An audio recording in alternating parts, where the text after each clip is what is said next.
Assalamualaikum warahmatullahi wabarakatuh. Alhamdulillahirabbil alamin, wassalatu wassalamu ala asrafil anbiya'i wal mursalin wa ala alihi wa sahbihi ajma'in, amma ba'du. Asyhadu an la ilaha illallah wahdahu la syarikalah wa asyhadu anna Muhammadan abduhu wa rasuluh la nabiyya ba'dah. Allahumma sholli ala Muhammad wa ala ali Muhammad kama shallaita ala Ibrahim wa ala ali Ibrahim wa barik ala Muhammad wa ala ali Muhammad kama barakta ala Ibrahim wa ala ali Ibrahim fil alamin innaka Hamidum Majid. Kaum muslimin wal muslimat dimana saja Anda berada, setiap jiwa pasti akan merasakan mati, entah itu tua, muda, kecil ataupun besar, orang kaya, orang miskin, orang berpangkat ataupun orang yang tidak punya pangkat, semuanya akan mati. Walaupun mereka bersembunyi di gedung yang tinggi. Nah, setelah kita mati, ada pertanyaan-pertanyaan yang akan kita hadapi. Jika kita bisa menjawab pertanyaan tersebut, maka akan diperlihatkan kepada kita surga dan kita akan ditemani oleh amal kita.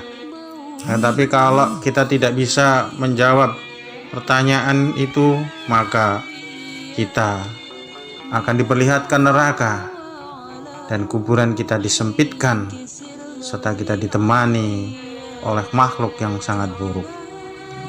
Oleh sebab itu, kita harus benar-benar mempersiapkan apa yang akan kita bawa di alam kubur sana. Karena alam kubur ini waktunya sangat lama, sampai datangnya hari kiamat, sampai datangnya hari penghisaban atau yang disebut dengan padang mahsyar. Jamaah kaum muslimin wal muslimat dimana saja Anda berada, ada 7 hal yang dapat menerangi alam kubur. Yang pertama, ikhlas dalam beribadah.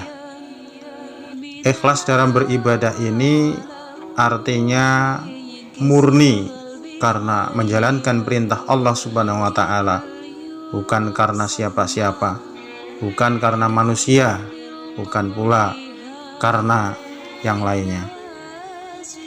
Kemudian yang kedua, berbakti kepada ibu dan bapak.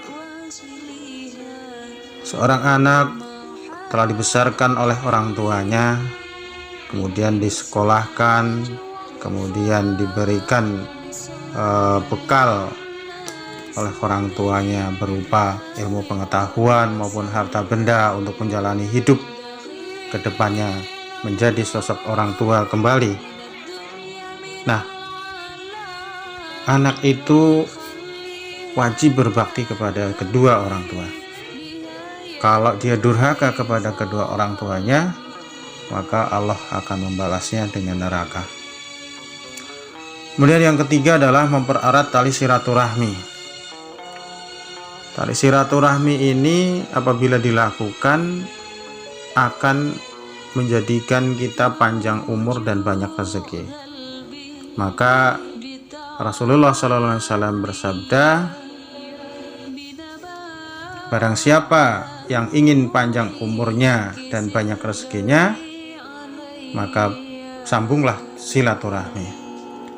Menyambung silaturahmi ini adalah dengan cara mendatangi saudara-saudara kita untuk memperkenalkan istri kita, memperkenalkan anak-anak kita, sehingga antara saudara kita mempunyai suatu ikatan yang erat. Jangan sampai ada seorang kakak tidak mengetahui keluarga, istri maupun anak-anak dari seorang adik, ataupun demikian seorang adik tidak mengetahui keluarga, istri maupun suami dari seorang kakak ataupun anak-anaknya. Ini sangat disayangkan. Nah, yang berpahala besar itu adalah apabila kita yang sengaja datang ke rumah saudara kita untuk bersilaturahmi. Pahalanya sangat besar. Tapi kalau misalkan kita membalas kedatangan mereka dengan kembali datang ke rumah yang sudah datang ke tempat kita, itu pahalanya tidak sebesar dengan kita sengaja yang memulai menyambungnya. Kemudian yang keempat, tidak menyia-nyiakan usia muda. Kita diberikan usia itu tidak panjang. Rasulullah SAW diberikan usia hanya 63 tahun. Nah, orang yang dinaungi oleh Allah di hari kiamat itu adalah diantaranya adalah orang yang mengisi masa mudanya dengan taat kepada Allah Subhanahu wa Ta'ala.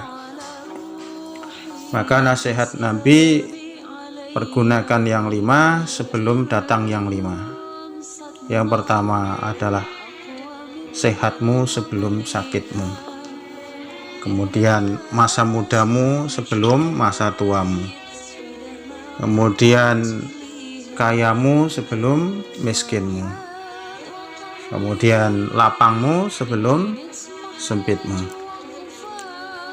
Sedangkan yang kelima, orang yang akan diberi penerangan di alam kubur adalah orang yang tidak mengikuti kehendak hawa nafsunya. Nafsu itu ada 3. Yang pertama nafsu lawamah, yaitu nafsu yang biasa untuk melakukan kegiatan sehari-hari seperti makan, bekerja, dan lain sebagainya. Kemudian nafsu mutmainah, yaitu nafsu yang tenang, nafsu ajakan untuk beribadah. Dan nafsu amarah, yaitu nafsu yang berbuat kerusakan.